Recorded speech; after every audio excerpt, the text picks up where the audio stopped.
అదే RTV app వార్తల్ని క్షణాల్లో చదివే అవకాశం ఉంటుంది. ఒక న్యూస్ పేపర్, ఒక టెలివిజన్ ఛానల్ మీ చేతుల్లో ఎప్పుడూ ఉంటాయి.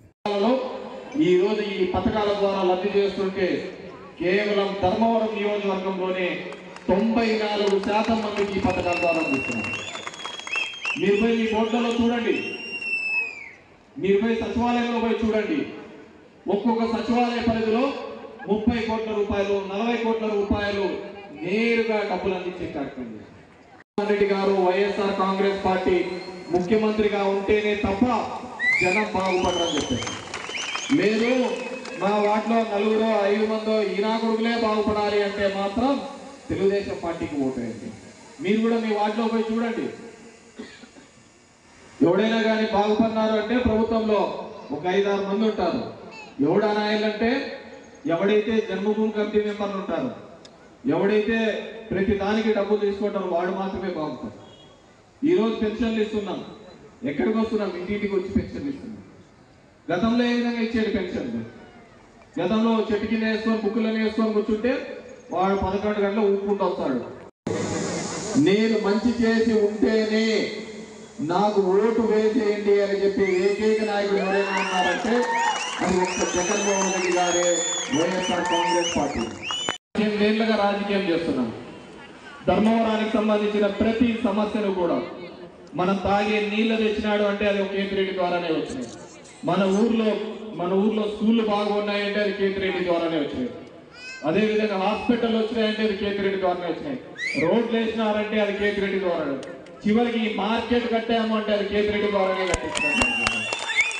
ఈ మార్కెట్ కడుతుంటే నేను చూశాను. ఇంతకుముందు మార్కెట్ అంతా ఎట్లుండేది? అంత బురదలో కొనుక్కుండే వాళ్ళం. బురదవరం చాలా చూసింది ఇట్లాంటివన్నీ.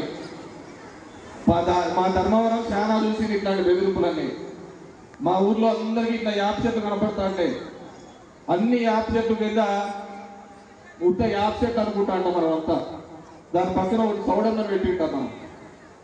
ప్రతి యాప్ చెట్టుకి దగ్గర ఒక సౌడమ్మ ఉంటుంది. ఇట్లా పనికిమాల వాళ్ళందరినీ కూడా ఎవడైతే బెదిరిస్తాడో, ఎవడైతే నేను పొడుస్తానో, ఎవడైతే నేను చంపుతానో అంటాడో ఆ సౌడమ్మ అందరినీ కూడా రక్తాభిషేకం చేసి తీసుకొని పోతాడే తప్ప ఏ ఒక్కరిని మించినే లేదు మా ధర్మవరంలో. మా ధర్మంలో ఊరికినే కాదు సౌడమ్మ కట్టలు కట్టేది. ఎందుకు కడతారంటే ఊరికి ఇట్లా పైనుంచి ఆ ఊరు నుంచి ఈ ఊరు నుంచి బెదిరించి నా ఊరికి వస్తా అంటారు.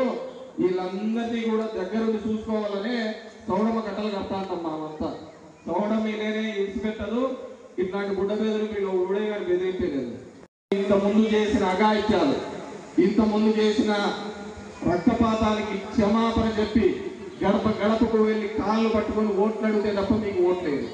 అది మీ చరిత్ర, అది మీ చరిత్ర. కాబట్టి మీ అందరికీ కూడా ఎవడైతే మీకు మంచి చేస్తాడో, ఎవడైతే మీకు అండగా ఉంటాడో, మీకు ఏ కష్టం వచ్చినా ఏ ఇబ్బంది వచ్చినా ఇంతమందిని చూస్తున్నా.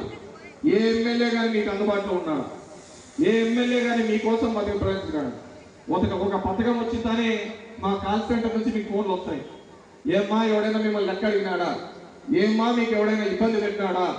ఏమ్మా మీకు ఎవడైనా కానీ సతాయిస్తాడా అని చెప్పేసి మాకు పథకం ప్రతిసారి కూడా కాల్ సెంటర్ నుంచి వచ్చాం. అరే మా ధర్మవరంలో ఉన్న ఇండ్లే 1,04,000 ఇండ్లు, 1,04,000 ఇండ్లు. ఎలక్షన్లు అయితే 4 రోజులకే నువ్వు వెళ్ళిపోయావు, నీకే లక్ష మెజార్టీ అంటే పొద్దున్న లేచినా నుంచి కాపు కాసి వీళ్ళ కోసం మంచి చెడు చూసే నాకెంత రావాలి? మా చేతల్లారా పొద్దున్న లేచినా నుంచి మీ కొడుకులాగా, మీ అన్నలాగా, మీ తమ్ముళ్ళలాగా మీకు ప్రతి సందర్భంలోనూ కూడా అండగా నిలిచి, మీకు తోడుగా నిలిచి, మీకు ప్రతి విధాలుగా ఆదుకున్న నాకెంత రావాలా? ఎప్పుడో నెలకు 2 నెలలకు ఒక ప్రెస్ మీట్ పెట్టేది. ముందర 10 మంది ఉంటారు, వాళ్ళు ఏమంటారు, వీడు లక్ష అంటేనే వాళ్ళతో తప్పట్టుకు వస్తారు. ఎన్ని కోపలు ఉన్నాయి, ఎన్ని ఓట్లు ఉన్నాయి, ఏంది లేదు. ఊరికినే ఎన్ని సందులలో తిరిగినారు అంటే లేదు, 20 వందల్లో పరా తిరిగింది. పేదోడికి మేలు చేయాలా, పేదవాళ్ళ దగ్గరికి వెళ్ళాలి, వాళ్ళ కష్ట సుఖాలు తెచ్చుకోవాలా, వాళ్ళకి మంచి చేయాలనే ఆలోచన ఏ రోజు ప్రతిపక్ష పార్టీ. వాడు 100 కోట్లు పెట్టి టికెట్ కొంటానంటాడు. ఆ ధర్మంలో అంత పెద్ద బెల్లం ఏమన్నా నాకు అర్థం కాదండి. కాబట్టి మీరందరూ కూడా ఆలోచించండి. ఈరోజు వైఎస్ఆర్ కాంగ్రెస్ పార్టీలో చేరుతున్న మీ అందరికీ కూడా మరొకసారి పేరు పేరున ధన్యవాదాలు తెలియజేసుకుంటున్నాం. మీకు ప్రతి సందర్భంలోనూ ప్రతి విషయంలోనూ కూడా అండగా ఉంటాం, మీకు ఏ కష్టం వచ్చినా ఏ ఇబ్బంది వచ్చినా మీకు తోడుగా ఉంటామని చెప్పేసి మీకు సందర్భంగా తెలియజేసుకుంటూ, ప్రతిపక్షాలు, తెలుగుదేశం పార్టీ, ఇంకోటి, ఈనాడు, జ్యోతి, ఇవన్నీ కూడా ఒక తప్పుడు రాతలు, తప్పుడు కథనాలతో పోతుంటాయి.